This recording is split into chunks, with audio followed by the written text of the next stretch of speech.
జై శ్రీరామ్ అందరికీ నమస్కారం. వెల్కమ్ టు న్యూస్ అఖండ.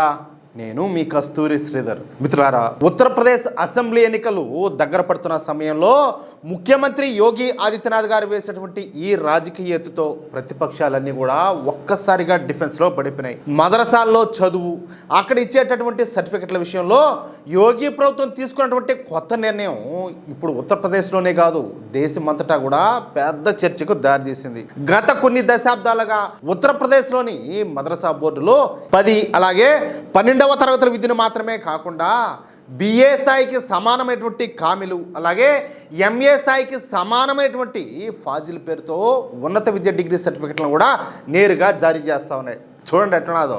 మన దేశంలో ఏ సంస్థ పడితే ఆ సంస్థ తన ఇష్టానికి డిగ్రీలు ఇవ్వడానికి అంత మాత్రం కూడా వీళ్ళే. ఉన్నత చదువుల ప్రమాణాలు అలాగే డిగ్రీలకు చెల్లుబాటు రావాలంటే అవి యూనివర్సిటీ గ్రాంట్స్ కమిషనర్ నిబంధనల ప్రకారం ఉండాలా. యూజీసీ గుర్తింపు లేకుండా, సరైన పర్యవేక్షణ లేకుండా డిగ్రీల పేరుతో సర్టిఫికెట్లు ఇవ్వడం ఎట్టి పరిస్థితుల్లో కూడా కుదరదని 2024 నవంబర్ 5వ తేదీన అప్పటి సిజేఐ జస్టిస్ డివై చంద్రచూడ్ నేతృత్వంలోని 3 న్యాయమూర్తుల సుప్రీంకోర్టు ధర్మాసనం స్పష్టంగా చెప్పింది.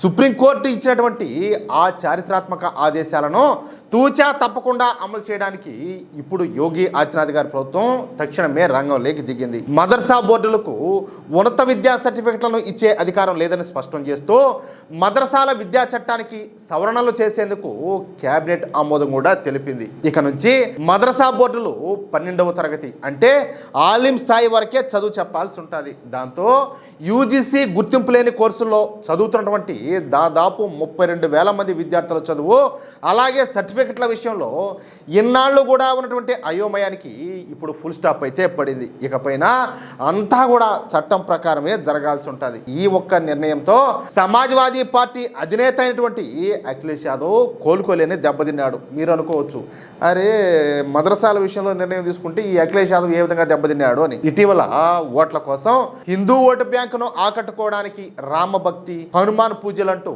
నాటకాలు మొదలుపెట్టినటువంటి అఖిలేష్ యాదవ్ ఇప్పుడు తీవ్రమైన సందిగ్ధంలో పడిపోయినాడు. ఇప్పుడు యోగి నిర్ణయాన్ని కనుక వ్యతిరేకిస్తే ఆయన తొడుక్కున్నటువంటి ఆ హిందుత్వ ముసుగు అనేది పూర్తిగా ఊడిపోతుంది. అంతే కదా. ఆల్రెడీ వీళ్ళ మనస్తత్వాలు ఏంటో ప్రజలందరికీ కూడా తెలుసు. సైలెంట్ గా ఉంటే కనుక పాత ముస్లిం ఓట్ బ్యాంకు అలాగే మౌలానాలు అందరూ కూడా ఆయన పైన తిరగబడతారు. గతంలో ఆజాం ఖాన్ లాంటి కీలక నేతల అరెస్టుల సమయంలో కూడా అఖిలేష్ మాట్లాడలేదనే కోపం ముస్లిం వర్గాల్లో ఉండాలి. ఇప్పుడు మదర్సాల విషయంలో కూడా ఈ అఖిలేష్ యాదవ్ ఏమీ మాట్లాడలేని పరిస్థితిలో పడిపోయినాడు. దీంతో అఖిలేష్ యాదవ్ రాజకీయంగా ఇంకా ఇబ్బందుల్లోకి వెళ్ళాడని చెప్పి చెప్పుకోవచ్చు.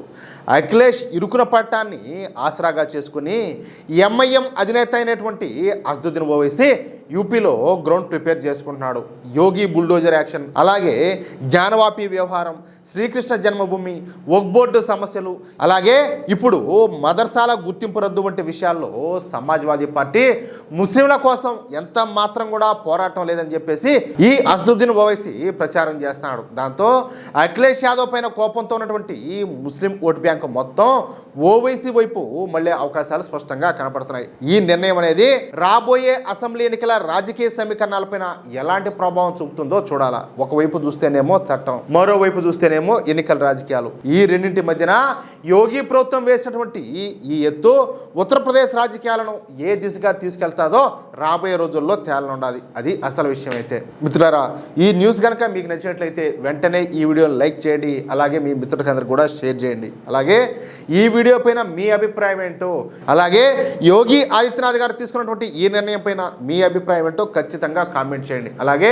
ఇంతవరకు మీరు కనుక మన ఛానల్ని సబ్స్క్రైబ్ చేసుకున్నట్లయితే ప్రతి ఒక్కరు కూడా మన ఛానల్ని సబ్స్క్రైబ్ చేసుకోండి, సపోర్ట్ చేయండి ప్లీజ్. జై శ్రీరామ్, జై హింద్, భారత్ మాతాకి జై.